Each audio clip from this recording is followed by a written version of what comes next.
Hola, muy buenas tardes a todos. Bienvenidos a este webinar. Gracias por acompañarnos el día de hoy para analizar el paquete económico presentado al Congreso por parte de la Secretaría de Hacienda y Crédito Público el viernes pasado 15 de noviembre. En esta ocasión me acompaña Alfredo Coutinho, director para América Latina de Moody's. Alfredo es un economista con larga experiencia profesional tanto en el sector público como el privado. Actualmente es director para América Latina en Moody's Analytics, posición que ocupa desde 2005 como economista en jefe a cargo del análisis y los pronósticos económicos para la región. Su experiencia como economista incluye más de 30 años trabajando en las áreas de análisis y política macroeconómica, consultoría, modelaje y pronósticos econométricos para México, América Latina y los mercados emergentes. Desarrolló el primer modelo de pronósticos de alta frecuencia para la economía mexicana como tesis doctoral bajo la dirección y supervisión de Lawrence Klein, que es el Premio Nobel de Economía en 1980 y profesor de la Universidad de Pensilvania. Alfredo ha recibido el reconocimiento como el mejor pronosticador de la economía mexicana, tanto por el Consensus Economics de Londres como por el Focus Economics Forecast Award. Bienvenido, Alfredo. Muchas gracias por aceptar la invitación.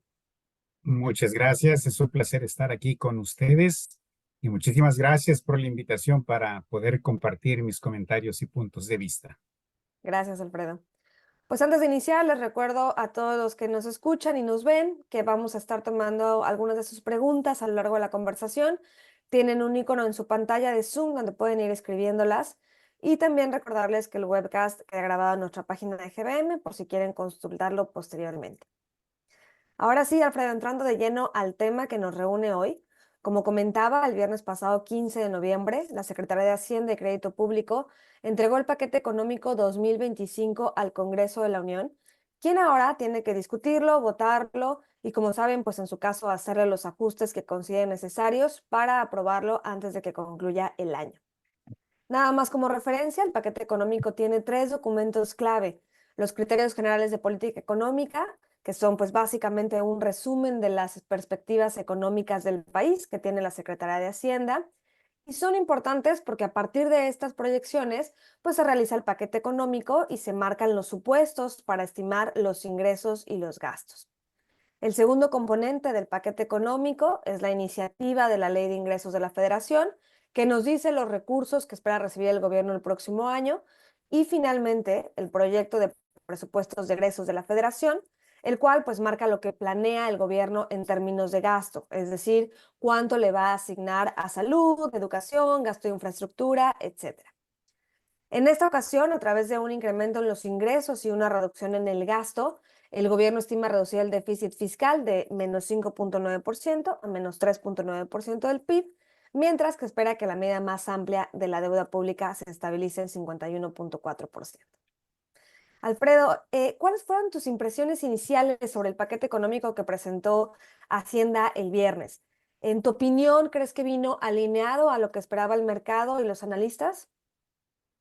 Bueno, yo creo que en cierta medida sí cumplió o se acomodó con lo que los mercados y la mayoría de los analistas estaba esperando, que es básicamente en dos frentes importantes de este documento relevante para el país.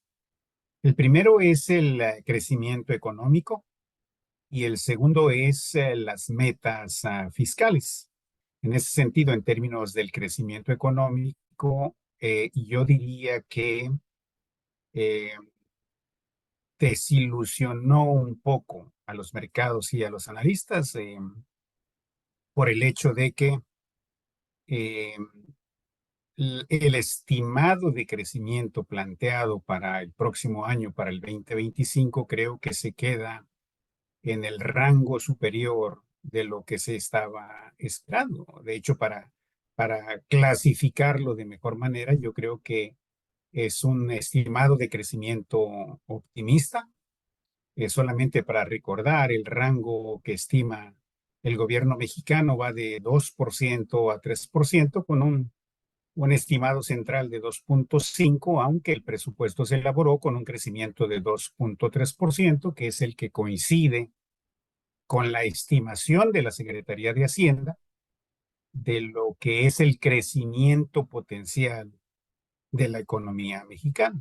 Otras estimaciones andan alrededor del 2% también, el crecimiento 2.5 cuando mucho, pero pensar que la economía puede tener un crecimiento promedio de 2.3, 2.5% en el primer año de la nueva administración, a mí me parece que es optimista, pero también desafía la tendencia histórica que ha mostrado la realidad económica mexicana en los últimos 40 años, en donde el primer año de cada administración, la economía tiende a desacelerarse con respecto al último año de la administración anterior. En ese sentido, el estimado de crecimiento para 2024, que prácticamente ya estamos a un mes y medio de cerrar el año, pues no va más allá de 1.5. Nosotros tenemos un 1.3% que se alinea más que nada con el consenso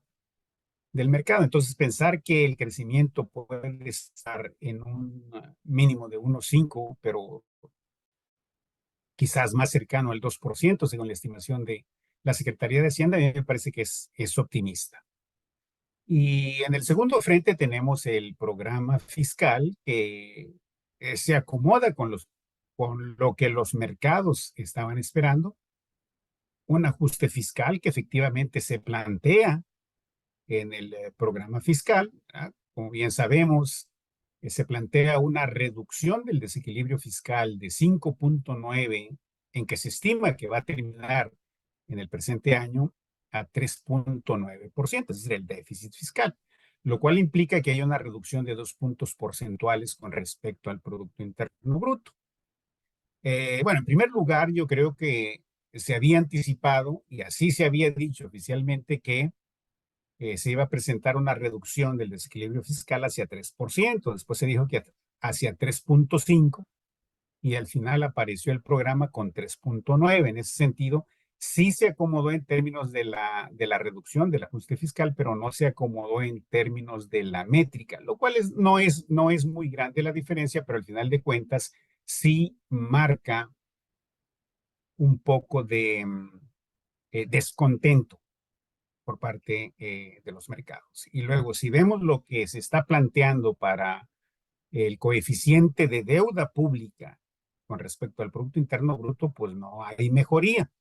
¿Verdad? Lo más que se está esperando la Secretaría de Hacienda es estabilizarlo en 51.4, que es lo que se espera en que termine en 2024. Y ahí el problema está en que, a pesar de los aparentes esfuerzos que se puedan hacer en términos de ajuste fiscal, el coeficiente de deuda continúa y continuará estando alto en el 2025. Y si no se logra una reducción en el 2025, pues para el 2026 las cosas pueden empeorar por el hecho de que, bueno, es el segundo año de gobierno, hay más requerimientos de gasto, tanto de gasto corriente como de gasto en inversión, y eso puede obstaculizar que el ajuste del déficit público se vaya a dar nuevamente en el 2026. Incluso yo tendería a pensar que con los mayores requerimientos de gasto público, el 2026 podríamos tener incluso un aumento en el desequilibrio fiscal y también, consecuentemente, un aumento en el coeficiente de deuda pública. Entonces, para resumir, en conclusión, yo creo que a primera vista se puede decir que el programa económico como el programa fiscal fueron recibidos por los mercados, por los analistas, incluyéndome yo mismo, como documentos con optimismo, es decir, con metas y con objetivos optimistas. Esa sería mi evaluación. Perfecto, muchas gracias, Alfredo. Ahora déjame desmenuzar un poco lo que nos dices, ¿no? Empezando justo por estos criterios generales de política económica, como bien mencionas, pues el gobierno está esperando un rango de crecimiento entre 2 y 3%, hace sus estimaciones con un crecimiento puntual de 2.3%.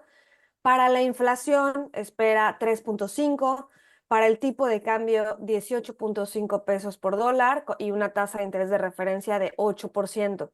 Mientras que el precio de la mezcla mexicana de petróleo la pronostica en 57.8 dólares por barril para el próximo año, ¿no?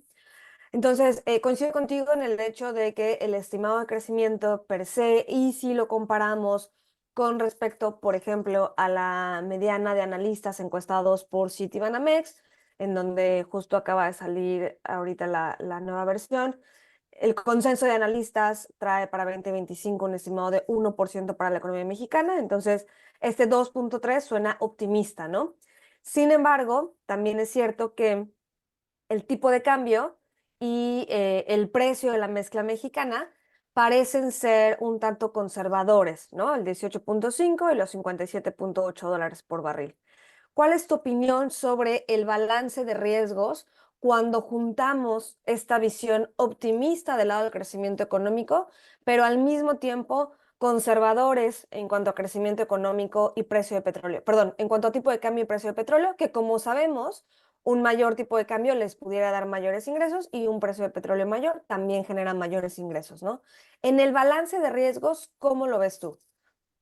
Bueno, yo creo que primero, analizando el objetivo de crecimiento, que por cierto hay que aclarar que no son pronósticos de crecimiento del gobierno federal, sino más bien son las metas que pretenden alcanzar a través de las políticas que están planteadas en el programa económico, ¿verdad? Entonces, hablar de que el gobierno está pronosticando un crecimiento de 2 o 2,5% es un poco sesgado. Es una meta que establecen, pero que esa meta es de extraordinaria relevancia para el resto de las políticas económicas y sobre todo para el presupuesto federal, ¿verdad? Porque la recaudación tributaria que se plantea en el programa fiscal depende de ese objetivo de crecimiento.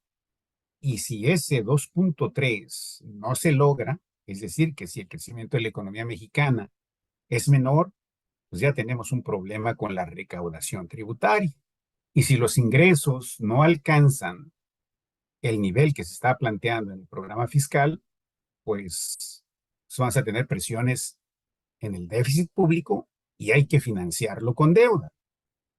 O bien el gobierno va a tener que recurrir a los tradicionales recortes del gasto público en algún momento en el año, si es que no quiere desequilibrar más las finanzas públicas. En ese sentido, el balance de riesgo para la meta de crecimiento yo creo que está sesgado hacia el lado negativo, hacia la baja, ¿no? Ahora, en términos de inflación, se está planteando un 3,5% para finales del 2025. El Banco de México está planteando que la inflación va a llegar al 3,1%. Nosotros estimamos que la inflación no va a bajar más del 4% hacia finales del 2025. Y más ahora, en donde tenemos un riesgo económico y geopolítico del otro lado de la frontera de México, de los Estados Unidos, en donde la principal amenaza está en la imposición de tarifas a las exportaciones mexicanas y posiblemente alguna medida de parte de las autoridades mexicanas de aplicar también algún tipo de tarifa a las importaciones procedentes de los Estados Unidos. Esto no es especulación, esto ya se maneja incluso en las esferas oficiales, particularmente en la Secretaría de Economía, ¿verdad? Bueno, si eso sucede, si Estados Unidos impone una tarifa a las exportaciones mexicanas y México responde en la misma dirección, pues vamos a encarecer las importaciones procedentes de los Estados Unidos que representan un componente importante de la oferta de productos de que disponemos en México. Y esa tarifa va a aumentar los precios de los bienes importables y por supuesto eso se va a trasladar en cierta medida a la inflación. Entonces, si estábamos esperando una inflación de 3,5, pero ahora hay que agregarle este encarecimiento de las importaciones, pues ya no va a ser 3,5 al final. Entonces también hay un riesgo en términos de inflación. Bueno, y no digamos en el tipo de cambio, ¿verdad? El tipo de cambio se está planteando en una paridad de alrededor de los 18, si no me equivoco, cuando pues actualmente y muy posiblemente vaya a terminar el 2024 arriba de 20 unidades por dólar. Y si le agregamos todavía el tumulto de incertidumbre que se va a derivar de hecho, yo diría a partir del 20 de enero del próximo año, cuando tome posesión Donald Trump como presidente de los Estados Unidos, y se empiece a hablar ya de una materialización de la política tarifaria en los Estados Unidos, más las deportaciones masivas. Pues ya sabemos que el termómetro de la economía mexicana es el tipo de cambio. Y ahí es donde vamos a ver que el tipo de cambio va a volver a saltar. Posiblemente rebase las 21 unidades en el primer trimestre del próximo año, ¿verdad? Por supuesto, esto puede resultar un escenario agresivo, un escenario muy pesimista, pero tiene una probabilidad de suceder. Entonces, todo esto viene a agregar a que el tipo de cambio posiblemente está subestimado, que la inflación está subestimada y que, bueno, agregamos nuevos riesgos para el cumplimiento tanto de las metas fiscales como del crecimiento económico. Ahora, un punto que tocaste muy importante es que, bueno, por un lado, un menor tipo de cambio, si bien es cierto, le da al gobierno menos pesos por las exportaciones de petróleo, bueno, por el otro lado también le ayuda en términos de la carga de la deuda, ¿verdad? Porque podemos comprar dólares con menores pesos, mientras el tipo de cambio del peso sea más barato. O sea, ahí hay cierta compensación, ¿verdad?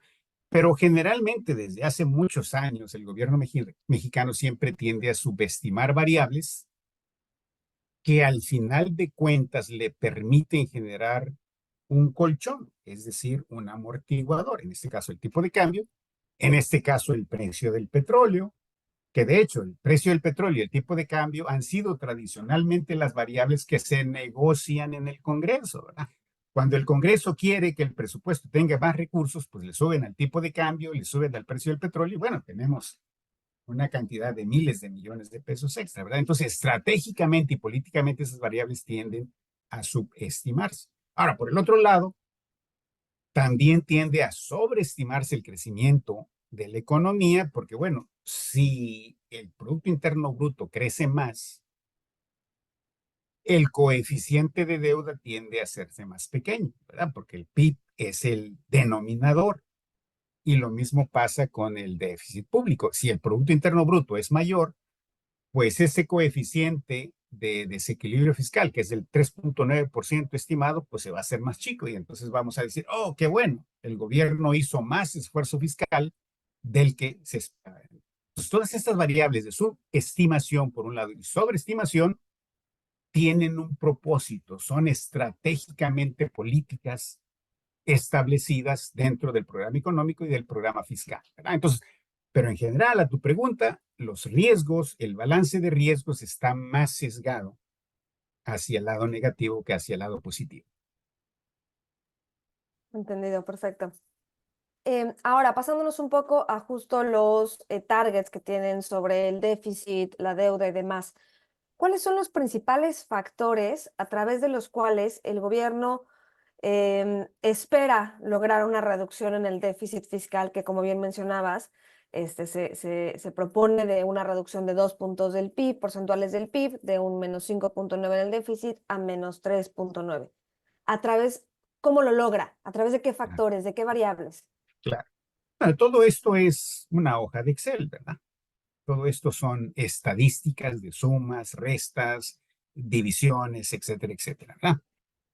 Cuando vemos la parte de ingresos, ahí no vemos mayor inconveniente, porque bueno, los ingresos nominales del sector público van a aumentar, porque bueno, se está esperando un crecimiento real de la economía, que en este caso es de 2,3%, pero si a eso le sumamos la inflación, 3,5%, pues estamos viendo que el PIB nominal, ¿verdad? En pesos constantes y sonantes, pues va a tener un crecimiento de alrededor de 5,5%.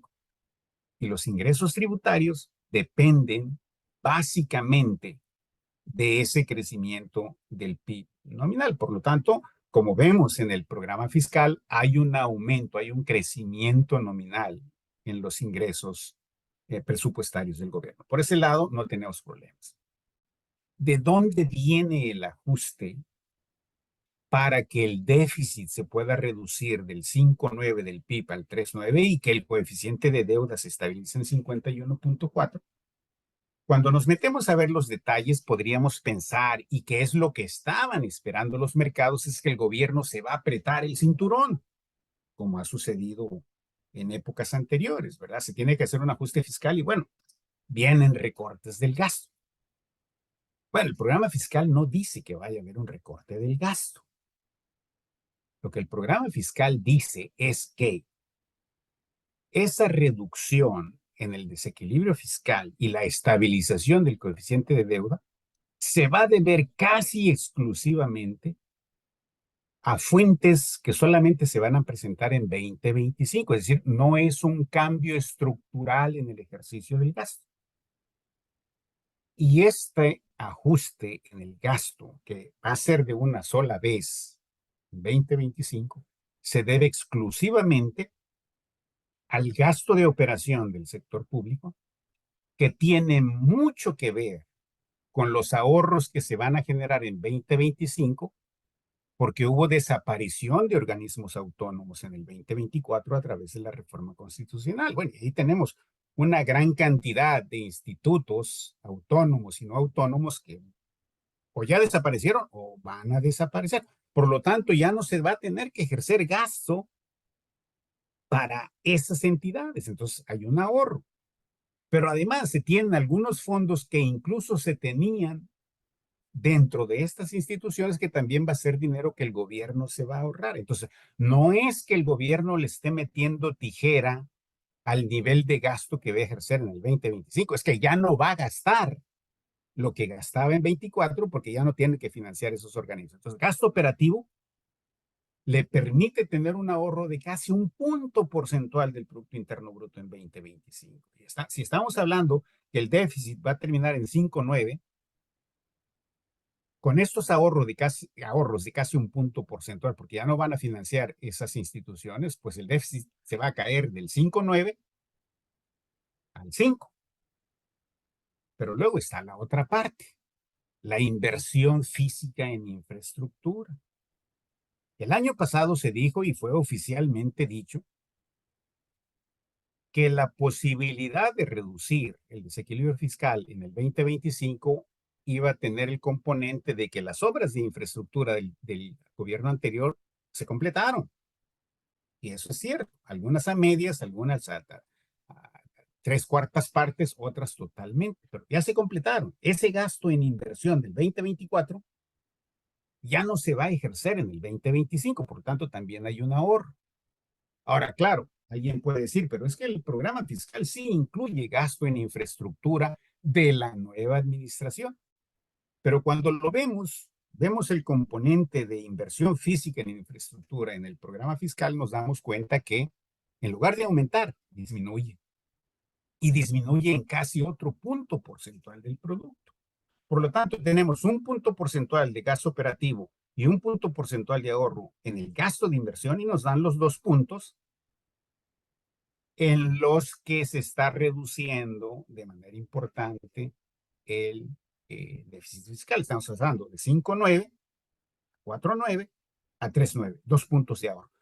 Pero este ahorro de gastos, tanto operativo como de infraestructura, se van a presentar únicamente en 2025, a menos que sigan habiendo reformas constitucionales que sigan desapareciendo algunos otros organismos del sector público, y entonces sí vamos a tener nuevamente el ahorro para 2026, pero eso va a ser a costa de un achicamiento del sector público. Entonces, esas son las fuentes por las que se va a reducir el déficit fiscal y se va a estabilizar el coeficiente de deuda producto, pero que generalmente van a ser ahorros de un solo año.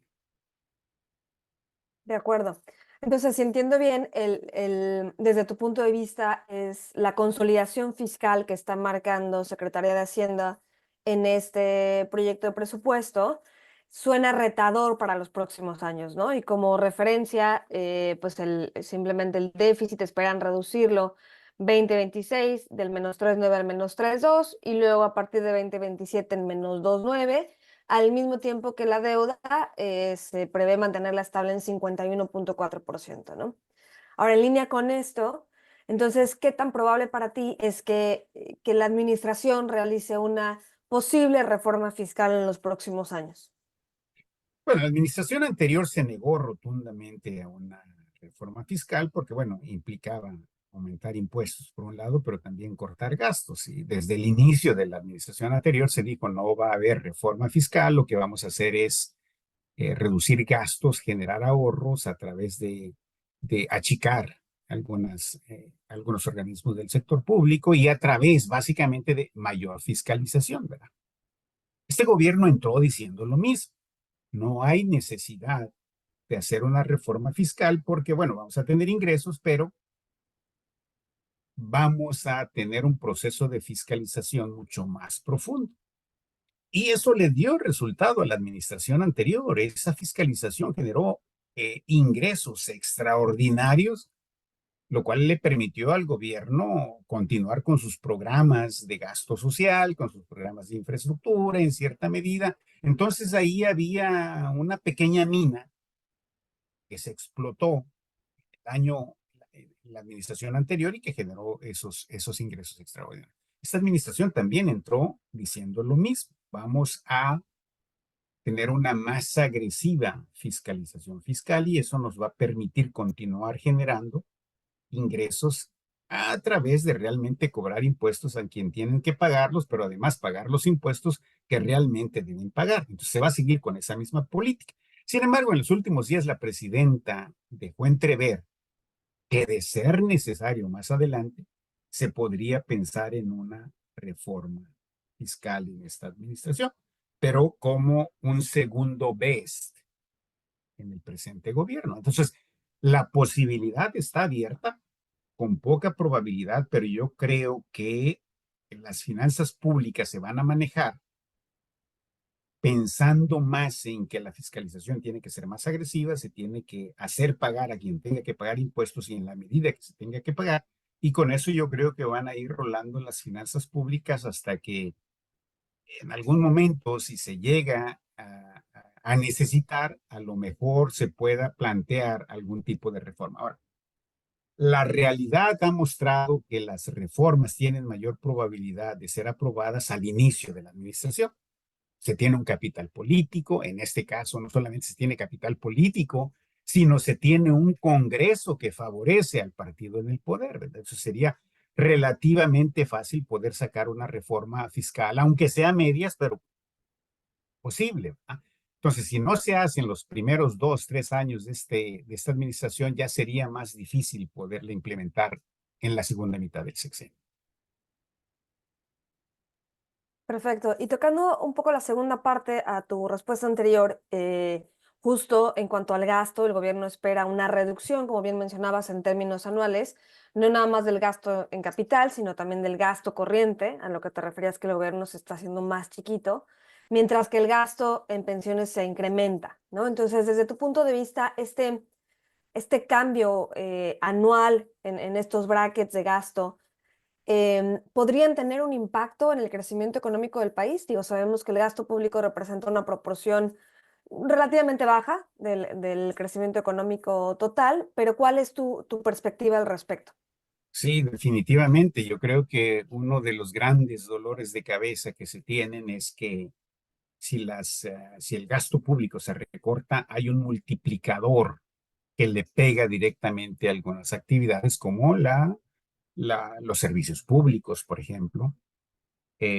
Generalmente cuando el gobierno tiene que hacer un recorte, se hace un recorte en cierta proporción en la inversión pública y la inversión pública es vital para mantener vías de comunicación, vías de transportes, etcétera, etcétera. Entonces, si se recorta ese tipo de gasto porque no alcanzan los ingresos, pues tiene un efecto muy importante. Ahora, el gasto en pensiones ha sido una bola de nieve que ha estado creciendo año con año, década tras década y va a seguir creciendo mientras no se tomen medidas de cambio estructural para resolver ese problema. Y ha habido intentos y ha habido esfuerzos en administraciones anteriores por darle un alivio al problema de las pensiones en el país, pero sigue estando ahí y el gobierno tiene que cargar con un componente muy importante de ese gasto de pensiones, ¿verdad? Entonces, en ese sentido, no se puede recortar el gasto en pensiones porque hay que cumplirle a quienes ya contribuyeron al sistema de pensiones en el país, ¿verdad? Pero sí hay recortes en otros rubros. Hay recortes en educación, hay recortes en salud, hay recortes en otro par de renglones por ahí, y eso ya lo vimos en la administración anterior. El recorte en gastos de salud que se hizo, pues no solamente dejó sin medicina una gran parte de la población, sino el tiempo que se tenía que invertir para poder tener una visita médica en alguno de los hospitales públicos en el país era prácticamente una pesadilla, ¿verdad? Veíamos las grandes filas de personas, de mexicanos enfermos, acostados en el piso porque no había a dónde ponerlos, etcétera, etcétera. Bueno, todo eso era resultado de no canalizar recursos públicos al mantenimiento y a la operación de este tipo de servicios. Y lo que vemos en este presupuesto es que lo vamos a seguir teniendo, al menos en el 2025. Entonces, todo este tipo de recortes o de ajustes en el gasto público, por supuesto que tienen un efecto no solamente en el crecimiento económico, sino también en el bienestar de la población. Y bueno, y si la población no está contenta o no tiene los satisfactores necesarios, pues lo que vamos a ver es que hay un deterioro del bienestar social que será junto a un deterioro de las condiciones económicas en el país. Todo está interrelacionado y, por supuesto, un presupuesto con mayores recursos tiene un efecto positivo más importante sobre el bienestar económico y, por supuesto, sobre el desenvolvimiento de la economía mexicana.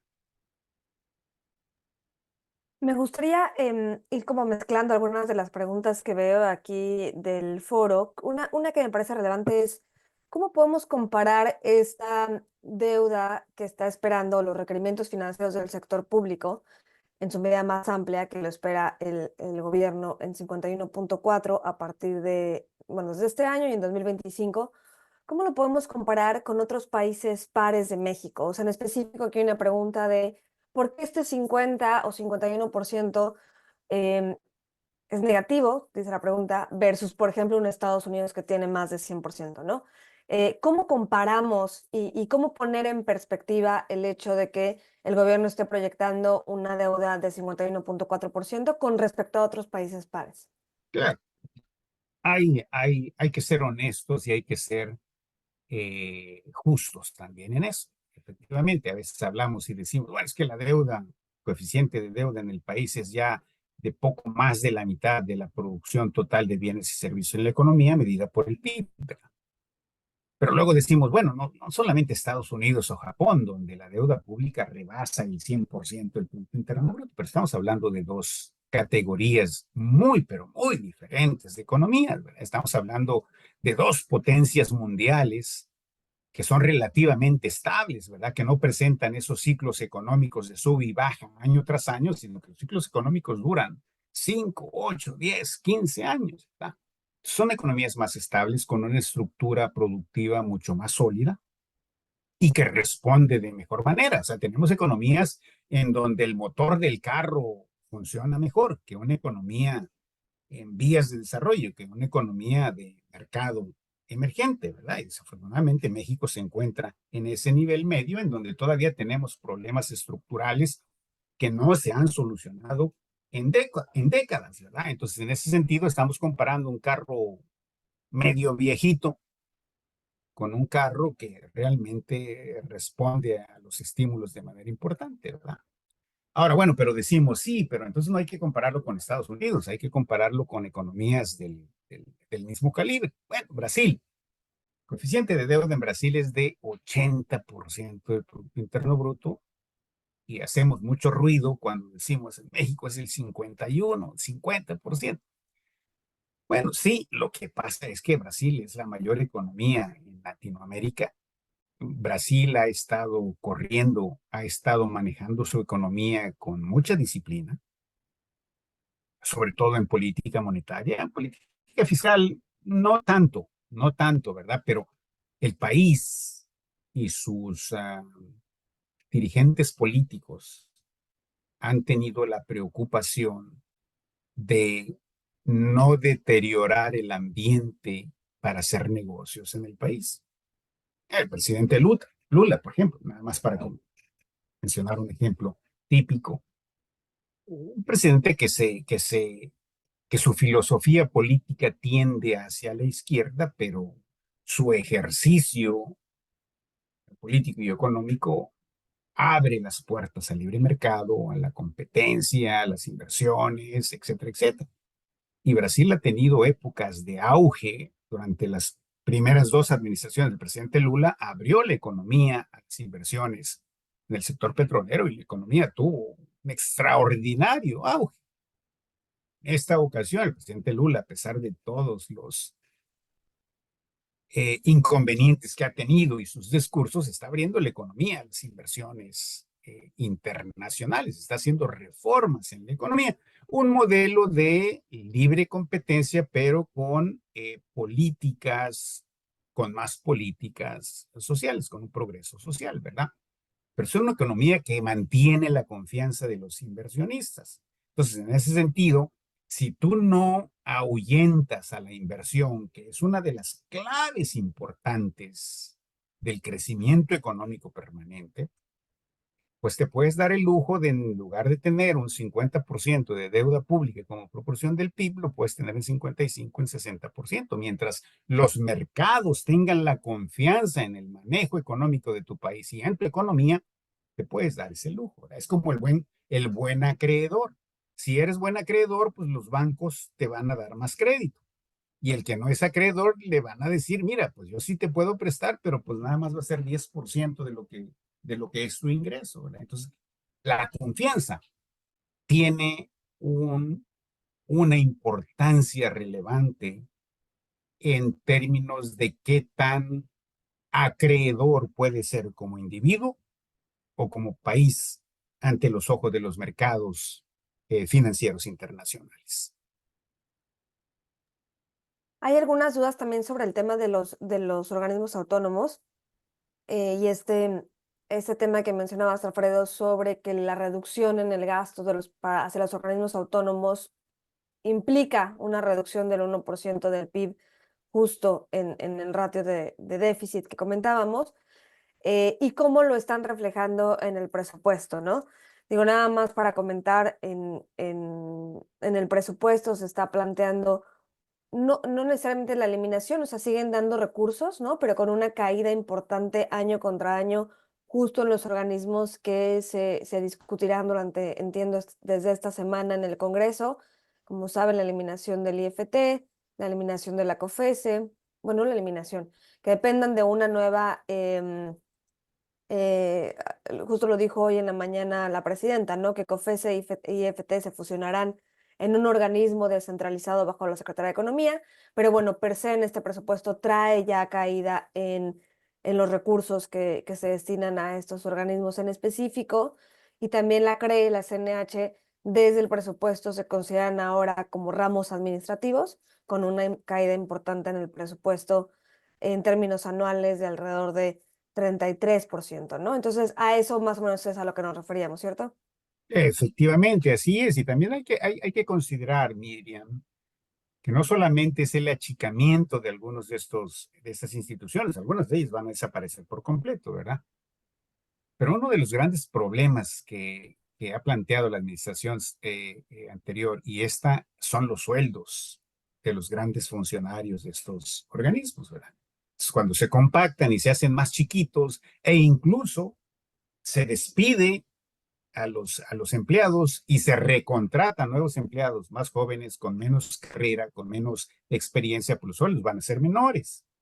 Entonces hay un ahorro porque se achica el presupuesto para mantener la nueva organización, pero también en términos de sueldos, salarios y prestaciones, ¿verdad? Entonces, efectivamente, no es que se esté desapareciendo prácticamente a una gran cantidad de organismos autónomos. Algunos de ellos van a desaparecer por completo, algunos otros de ellos se van a incorporar como áreas más pequeñas dentro de algunas secretarías. Y algunas secretarías también se van a probablemente fusionar con otras, ¿no? A eso es lo que nos estábamos refiriendo precisamente. De acuerdo. Ahora, pasándonos a Pemex, Hacienda propone dentro del paquete económico una transferencia de 136,000 millones de pesos en aportaciones de capital para el próximo año. Mi pregunta específica sería si consideras que esta transferencia va a ser suficiente para apoyar a Pemex en sus vencimientos de deuda del próximo año, y también si tú crees que que el gobierno va a poder seguir apoyando a Pemex en los próximos años sin impactar negativamente su balance. Bueno, empiezo por lo último, Miriam. Yo creo que tanto el gobierno anterior como el actual han expresado eh, firmemente que Pemex no se va a acabar y que a Pemex lo van a recuperar. Y prácticamente es más el discurso de vamos a hacer lo que se tenga que hacer para mantener esta empresa petrolera del Estado, ¿verdad? En ese sentido, yo creo que el apoyo a Pemex va a continuar independientemente de que cada año Pemex necesite más recursos para poder sobrevivir. Ya lo vimos en el sexenio anterior, la cantidad de recursos que año con año se dedicaban a Pemex para poder solventar sus compromisos de deuda crecieron a lo largo del sexenio, ¿verdad? Pero era la consigna de la administración en ese entonces. Al parecer, en esta administración también se está pensando en hacer lo mismo. Hay que apoyar financieramente a Pemex y yo creo que lo van a seguir haciendo. El problema detrás de todo esto es que la ayuda financiera que el gobierno le está dando a Pemex se está utilizando en gran medida para cumplir sus compromisos de deuda, es decir, para poder pagar su deuda. No es dinero que se esté utilizando para ampliar la capacidad de producción de Pemex, o si se está utilizando es en una proporción muy pequeña. Entonces, lo que estamos haciendo es a nuestra tiendita, que tiene muchas deudas, le damos dinero para que el que la está manejando pueda pagarle a sus proveedores y pueda tener más productos para la venta. Pero el señor no tiene dinero para ampliar su tiendita. Y es más, a lo mejor su tiendita se está haciendo más chiquita año con año porque lo único que se está haciendo es pagar la deuda, y entonces lo que estamos haciendo pues es echarle dinero bueno al malo, ¿verdad? Entonces, yo creo que en gran medida esa es la historia de Pemex. Pemex ha estado subsistiendo gracias a los apoyos financieros que le ha estado dando el gobierno federal, que al final de cuentas generan una presión sobre las finanzas públicas también, ¿verdad? Si el gobierno no tuviera que proveer ese tipo de ayuda, pues bueno, las finanzas públicas podrían estar en una situación más favorables o menos desfavorables de lo que están ahora, ¿verdad? Pero desafortunadamente Pemex sigue teniendo prácticamente la misma capacidad de producción e incluso en algunos años la producción ha disminuido, ¿verdad? Entonces, ahí tenemos un problema financiero, tenemos un problema de producción y tenemos un problema de presiones sobre las finanzas públicas. Que si los 136,000 millones de pesos que están canalizados, que están programados en el programa fiscal para el 2025 vayan a ser suficientes para cubrir las necesidades de Pemex, la verdad no lo sé, pero es una ayuda más que se ha estado prestando desde el sexenio anterior, desafortunadamente. Y desafortunadamente estamos llegando ya casi al final de nuestro webinar. No me gustaría irnos sin antes conocer tu punto de vista sobre cuál es el siguiente evento relevante o las variables más importantes a las que debemos estar atentos o a las que va a estar atento tanto el mercado como los inversionistas para evaluar la salud y la estabilidad de las finanzas públicas. Bueno, yo creo que hablando ya de política fiscal y de programa fiscal, yo creo que el dato relevante que vamos a estar esperando en los primeros 3 meses del 2025 es cómo evoluciona el presupuesto federal, cómo evoluciona el ajuste fiscal y ver si efectivamente en el primer trimestre ya se puede notar en las cifras que las finanzas públicas se están moviendo en la dirección correcta, en la dirección de ajustar el desequilibrio fiscal desde el 5,9 en que va a terminar en este año hacia algo menor. No esperamos que en el primer trimestre las cifras nos estén diciendo que ya el déficit fiscal está en 5% del Producto Interno Bruto, pero sí que se está moviendo en la dirección de disminuir. Yo creo que esa es una cifra muy relevante. Y el otro dato que hay que ver es cómo inicia el motor económico en el país. Hoy por la mañana el INEGI nos dio la noticia de mal sabor de que el indicador oportuno de actividad económica para septiembre y octubre continuaron cayendo después del repunte que presentaron en abril y que todo el mundo aplaudió y dijo, bueno, es que ya salimos del problema, tercer trimestre viene fuerte y vino fuerte, pero sorpresa, el indicador oportuno nos dice que la economía siguió bajando en términos mensuales, ¿verdad? En septiembre y en octubre, y eso pues ya afecta el cuarto trimestre del año. La economía va a cerrar no más allá en un crecimiento de 1.5, nosotros lo traemos en 1.3, y eso genera un piso muy bajo para que la economía inicie en 2025. Y cuando empieza muy bajo y la actividad económica es muy lenta en la primera mitad del primer año de cada gobierno, pues eso nos va a llevar a que el crecimiento en el 2025 va a ser menor al que se está planteando en el programa económico, y entonces ahí ya vamos a tener algunos inconvenientes con el presupuesto federal. Entonces, dos piezas de información muy relevantes al que los mercados van a estar muy pendientes: las cifras de finanzas públicas el primer trimestre, el crecimiento del Producto Interno Bruto al inicio del primer año, y otro factor adicional es, vamos a ver cómo empieza a configurarse la política arancelaria y de inmigración del nuevo presidente de los Estados Unidos, que bueno, va a tomar posesión el 20 de